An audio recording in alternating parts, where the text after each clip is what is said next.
We're here to give you that shortcut to understanding not just what happened, but maybe what it reveals about their paths forward. Get ready for some surprising facts maybe and insights that just might give you a few aha moments. Okay, so let's set the scene.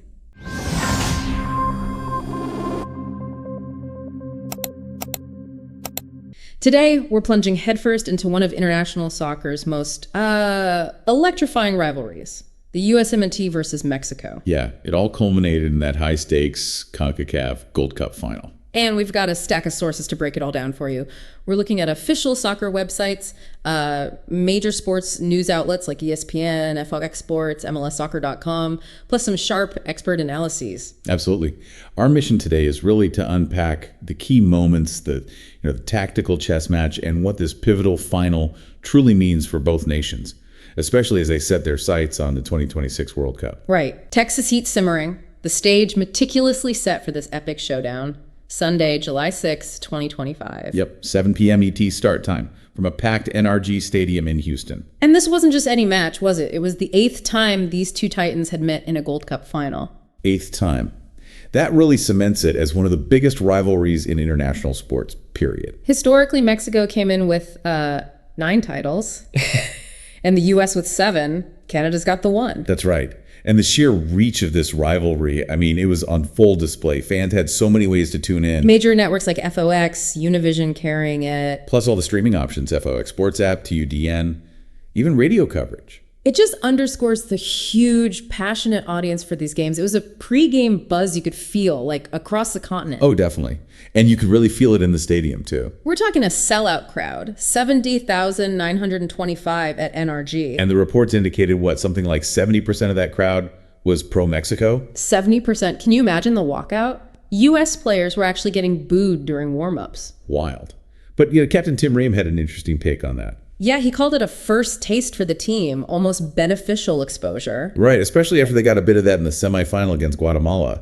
He felt it was good for them to experience that hostility.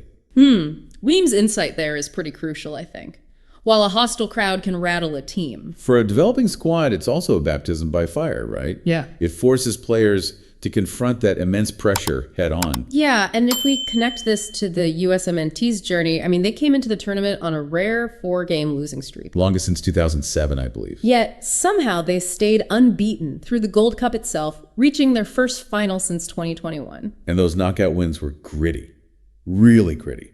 A penalty shootout against Costa Rica. Where Matt Freese was the hero in goal. Definitely. And then that tight 2-1 win over Guatemala. But what's really compelling about this USMNT squad, I think, is who wasn't there. Right.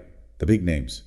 Christian Pulisic, Weston McKennie, absent. Either prioritizing recovery or, Club World Cup commitments. Pulisic especially drew some heat for skipping the tournament for AC Milan. Yeah, Landon Donovan notably weighed in, comparing it unfavorably to how someone like Cristiano Ronaldo always shows up for Portugal. It really sparks a critical debate, doesn't it? Club versus country, especially leading up to a World Cup hosted on home soil. What does that mean for cohesion? It's a huge question. And while the U.S. was navigating those absences, Coach Mauricio Pochettino, he stuck to his guns. Same starting lineup, 3rd consecutive game. Yeah, signaling a clear preferred 11. Richards, Freese, Adams, De La Torre, Berhalter, Tillman, Luna, Aguilar. Meanwhile, Mexico arrives as the defending champs, right? Defending Gold Cup champs. And they just won the 2024-25 CONCACAF Nations League. They were rolling. And Coach Javier Aguirre was pretty explicit, saying he was using this Gold Cup as a final stress test before the World Cup. Exactly.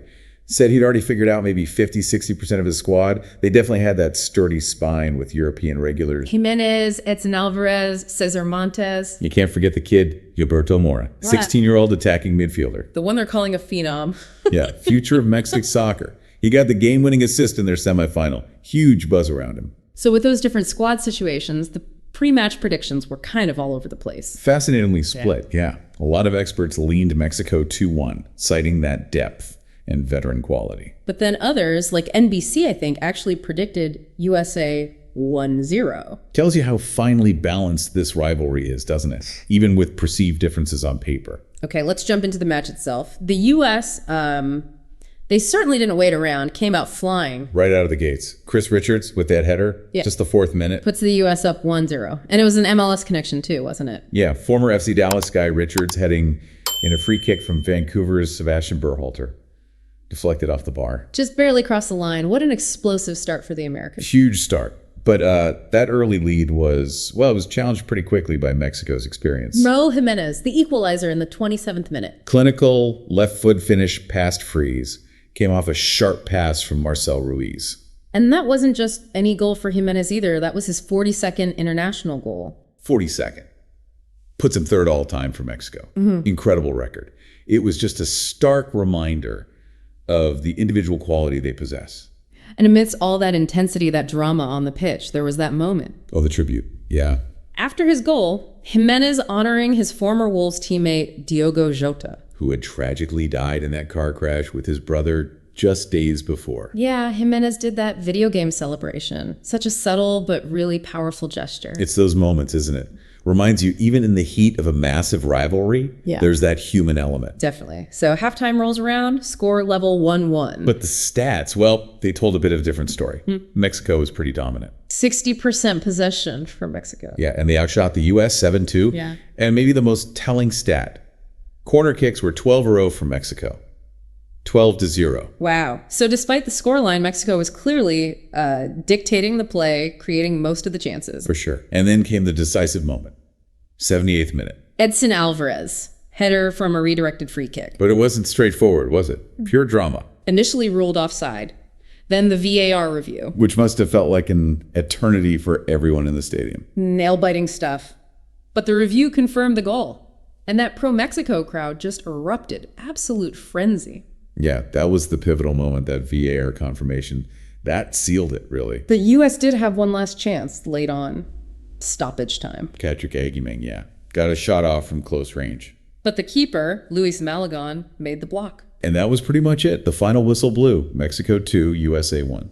So Mexico gets the win, their 10th Concacaf Gold Cup title. They repeat as champions. Yep. And Jimenez summed it up afterwards, saying it was great and really important to clinch the crown a summer before the World Cup. And Álvarez talked about the intense training, the relief when his goal stood after the VAR check. Sounds like a hard-earned victory. Definitely earned through sheer will, you could say. On the USMNT side, obviously disappointment, but also valuable lessons learned, it seems. Yeah, Captain Tim Ream talked about needing a little bit of calm in some moments. Which you often hear when younger teams are in those high-pressure situations. Exactly. And Coach Pochettino called the whole Gold Cup run a massive lesson for the team.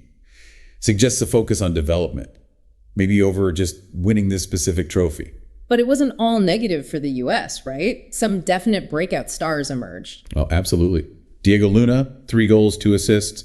Malik Tillman, same stats, 3 goals, 2 assists. They were key offensively. And Matt Freese in goal. After that shootout heroism, he really seemed to solidify his position. No question. It's pretty clear Pochettino used this tournament to evaluate players for those 2026 World Cup spots. And Luna, Aguimeng, Freese, they definitely put their hands up as strong contenders. It really shows Pochettino's approach, doesn't it? Throwing these young guys into the deep end. It feels intentional, like using this tournament as a crucible. Yeah. Signals a willingness to, take risks with developing talent, give them that high pressure experience instead of just relying on the veterans. There was that fatigue factor we worried about beforehand. That definitely played out. Very little rotation in the U.S. lineup through the tournament. And you could see it, couldn't you? Some players looked like they were running on fumes late in games, especially in that final. It certainly impacted their performance.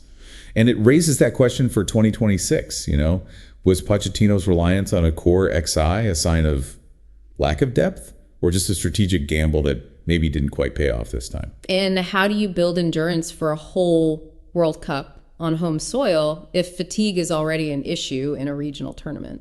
Big questions looking ahead. Because this Gold Cup final, connecting it to the bigger picture, this was the last competitive match for both teams before they co-host 2026 with Canada. Making this whole tournament, and especially this final, a crucial stress test, a real evaluation period. Yeah, offered a fascinating glimpse into their strategic priorities, I think. So what does this all mean for you, the learner? Well, this deep dive, I think it reveals that the USMNT's Gold Cup experience, even with the final loss, was a really critical proving ground. Right, for a new generation of players. Gave them invaluable experience under pressure. It highlighted those emerging talents like Luna and Tillman, but also exposed areas for growth, depth, endurance. And for Mexico, this win solidified their regional dominance with that experienced core, showed their mettle coming from behind. Reinforced their strategy, really. Yeah. Relying on those proven veterans for stability and, well, success. So as both teams now turn their full attention to co-hosting in 2026, you have to consider the strategic gamble each team seems to be making. It's quite different, isn't it? The U.S. banking on the crucible of tough matches to forge new talent. While Mexico relies more on that proven veteran core for stability, which path, with all its risks and rewards, truly sets a team up for success on the global stage, especially when you're hosting. Something for you to mull over.